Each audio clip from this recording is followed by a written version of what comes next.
Shalom Aleichem, mes chers amis. Nous parlons du deuil des élèves de Rabbi Akiva durant Sfirat HaOmer, et le Shulchan Aruch nous demande certains interdits, comme par exemple s'interdire de couper les cheveux pendant la période du Homer, la période interdite, ou bien de ne pas faire des mariages ou assister à des mariages pendant cette période. Donc, il faut d'abord définir cette période. Or, il y a énormément de coutumes chez les Ashkenazim différentes, des coutumes chez Chabad, des coutumes Sfarad. Nous allons simplement apporter au moins deux coutumes.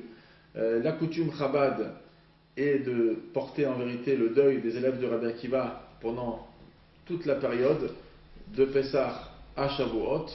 Donc, en général, les mariages seront faits après Shavuot, ou bien dans un cas de besoin, ou si ça fait un peu longtemps qu'on n'a pas fait, que la date de mariage ne s'est pas fixée, alors on peut autoriser à faire le mariage l'Akba Omer. Le Rabbi en 1989 a fait une sikha où il avait même permis de faire le soir l'Akba Omer, ça veut dire la veille de l'Akba Omer, la nuit, et non pas comme il avait dit dans les années auparavant, où il avait permis de faire le jour de l'Akba Omer et non pas depuis la veille.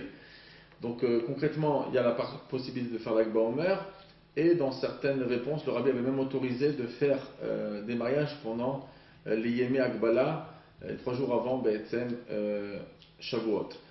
Mais en général, on ne va pas donc faire de mariage pendant cette période-là, et on ne va pas se couper les cheveux jusqu'à la veille de Shavuot, et ça, à part les dynimes d'Avelout, le Harizal en parle d'une manière très stricte, et c'est pour ça que pour nous, se couper les cheveux, c'est très très chashuv, cette interdiction.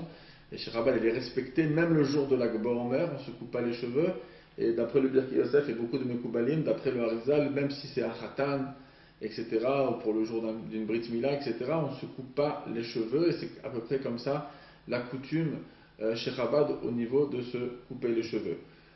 Par contre, pour les Sfaradim, la coutume de Sfirat HaOmer, elle commence entre Pessah jusqu'à le lendemain de l'Akba Omer, ce qu'on appelle le Lamed Dalet, le Yutet Iyar, le 19 Iyar. À partir du matin, les dynimes de Sfirat HaOmer, ça veut dire les dynimes de deuil de Sfirat HaOmer, comme se couper les cheveux, sont terminés. Et aussi pour les mariages, ils peuvent faire des mariages à partir du lendemain de l'Akba Omer. Une des questions qui est intéressante déjà par rapport au sujet de se couper les cheveux, c'est que les hommes sont concernés comme les femmes et les enfants aussi.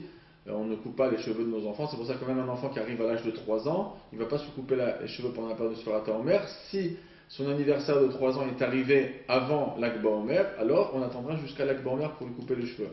Si c'est le lendemain de l'Akba Omer ou après l'Akba Omer, son anniversaire de 3 ans, eh ben on va repousser à la veille de Shavuot. Donc ça c'est une autre coutume. Et comme j'ai dit, les femmes aussi sont concernées par ce issour. Par contre, le issour de se couper les cheveux pour les femmes, on parle des cheveux de la tête. Les cils, les sourcils, ou d'autres endroits dans le corps, comme les jambes, etc. Sur ça, il n'y a pas de problème pour les femmes de se couper et de se raser pendant cette période-là.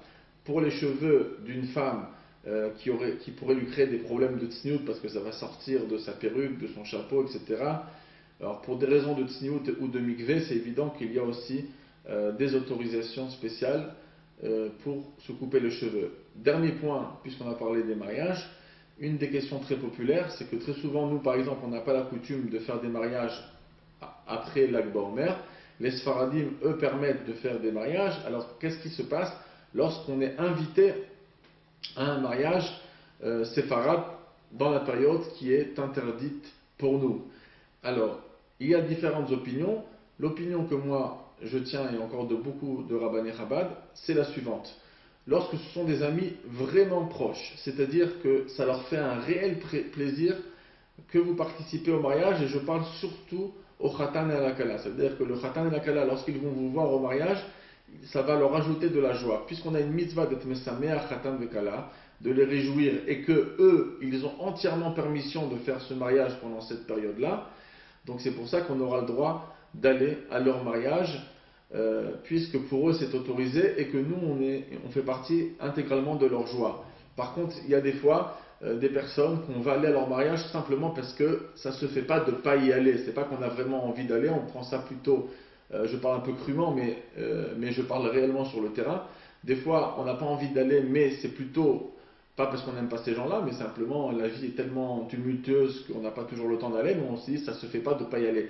Donc dans un cas pareil, si vraiment, ça veut dire que c'est sûrement Kemaim Apanim El Apanim, ça veut dire que on se connaît, c'est bonjour de temps en temps, mais il n'y a pas une réelle proximité proche.